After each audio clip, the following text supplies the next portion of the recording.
Hello. কি করছো? এই তো বসে আছি। তারপর তোমাকে যে বললাম একটা ছবি দিতে, দিলে না তো? দিব তো। কবে দিবা? কতদিন ধরে বলতেছি একটা ছবি দাও, দিচ্ছ না। সময় আসলেই দিব। সময়? কবে হবে সময়? আমি বুড়ো হলে না মারা গেলে?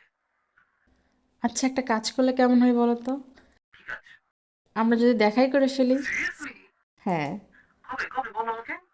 আচ্ছা, আমি তোমাকে টেক্সট করে জানাই দেব। আচ্ছা ঠিক আছে।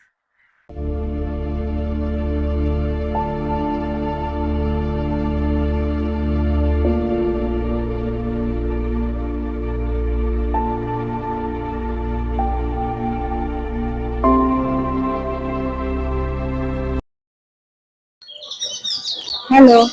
আরিফ। হ্যাঁ, আরিফ। তো যদি ভুল না করি তাহলে নীলা, রাইট?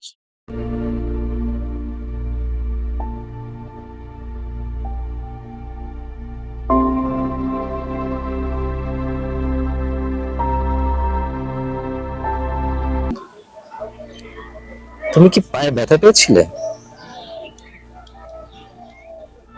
যেহেতু এতদিনের সম্পর্ক তোমার সঙ্গে আমার দেখা যখন হয়েই গেল, তোমাকে তো বলতেই পারি। আসলে জন্মের পর থেকেই আমার পায়ে একটু সমস্যা। আমি লাঠি ছাড়া ঠিকভাবে হাঁটতে পারি না।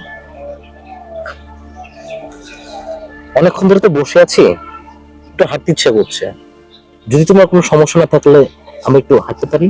হ্যাঁ, ঠিক আছে, সমস্যা নেই, হাঁটতে পারি। এ গাছ ছুঁয়ে বলো, ছেড়ে যাবে না কখনো, তোমার মতো কে আছে বলো। এ গাছ ছুঁয়ে বলো, ছেড়ে যাবে না কখনো, তোমার মতো কে আর আছে বলো। গোটা পৃথিবীতে খোঁজো, আমার মতো কে তোমারে এত ভালোবাসে।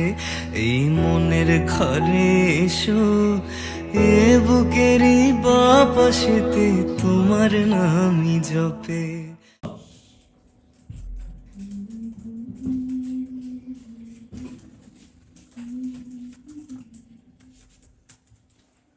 কি ব্যাপার?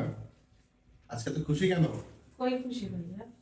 হুম হুম, কিছু তো একটা ব্যাপার আছে। আসলে আমি একটা ফ্রেন্ডের সঙ্গে দেখা করতে গেছিলাম। ফ্রেন্ড? অনেকদিন থেকে ওর সঙ্গে কথা হয়, তো আজকে দেখা করতে গেছিলাম। ছেলেটা অনেক ভালো আর কেয়ারিং অনেক।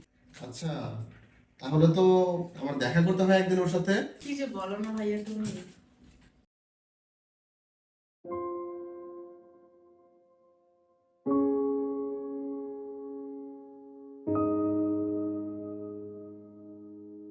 আরিফ, 3টা মাস ধরে তুমি আমার সঙ্গে কোনো যোগাযোগ করছো না।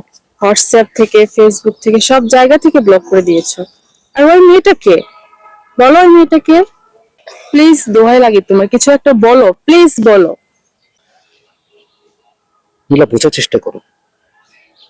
আমি ওর বাসায় তোমার কথা বলেছিলাম, অনেক বোঝানোর চেষ্টা করেছি, কিন্তু তারা আসলে কোনোভাবে মেনে নিচ্ছে না। আর আমিও জেনে বুঝে তোমার মতো এরকম মেয়ের সাথে সংসার করতে যাচ্ছি না।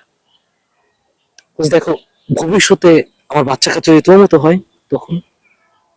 আর আমার সাথে যাকে দেখলা, সে আমার ওয়াইফ।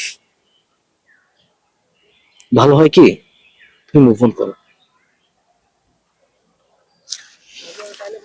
আরিফ, প্লিজ বোঝার চেষ্টা করো একটু। আরিফ, তুমি বোঝার চেষ্টা করো একটু।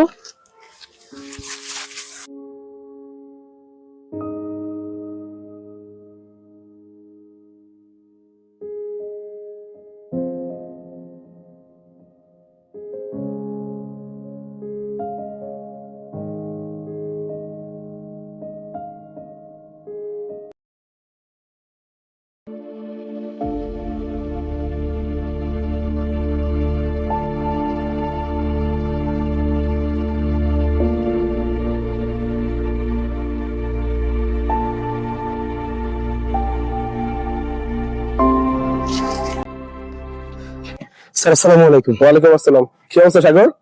এই তো স্যার, আলহামদুলিল্লাহ ভালো স্যার। স্যার, আপনার বাসায় গিয়েছিলাম, একটা বিয়ের কার্ড দিয়ে এসেছিলাম। বিয়ের কার্ড? কার বিয়ে? স্যার, আপনি তো জানেন আমার একটা ছোট ভাই আছে, এই স্বল্প আয়ের বেতন দিয়েই ওর জন্য একটা মেয়ে দেখেছি স্যার, তো বিয়ে দিব। আর এই সামান্য আয়ে যা আয়োজন করা যায় তাই করেছি স্যার। আপনাকে কিন্তু স্যার অবশ্যই আসতে হবে স্যার, সম্পূর্ণ পরিবার সহ স্যার। আচ্ছা আচ্ছা, ঠিক আছে বাবা, দেখবো। আলিঙ্গনে ভালোবাসার মোহ জেগে উঠে, সেই মোহতে ডুবলে পরে পাই না তীরে খুঁজে। এ গাছ ছুঁয়ে বলো ছেড়ে যাবে না কখনো, তোমার মতো কে আছে বলো। এ গাছ ছুঁয়ে বলো ছেড়ে যাবে না কখনো, তোমার মতো কে আছে বলো। এ গাছ ছুঁয়ে বলো ছেড়ে যাবে না কখনো, তোমার মতো কে আছে বলো।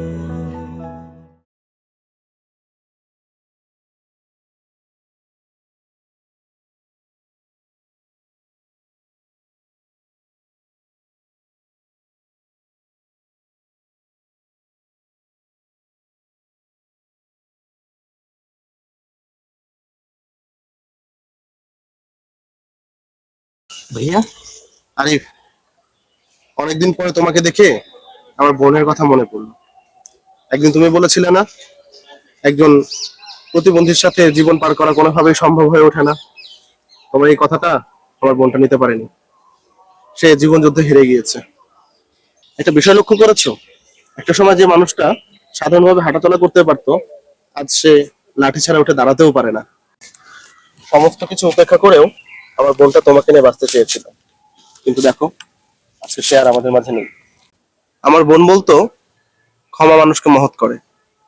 আজ আমি ওর ভাই হিসাবে তোমাকে ক্ষমা করে দিচ্ছি। তোমার প্রতি আমার আর কোনো অভিযোগ নেই। ভালো থেকো।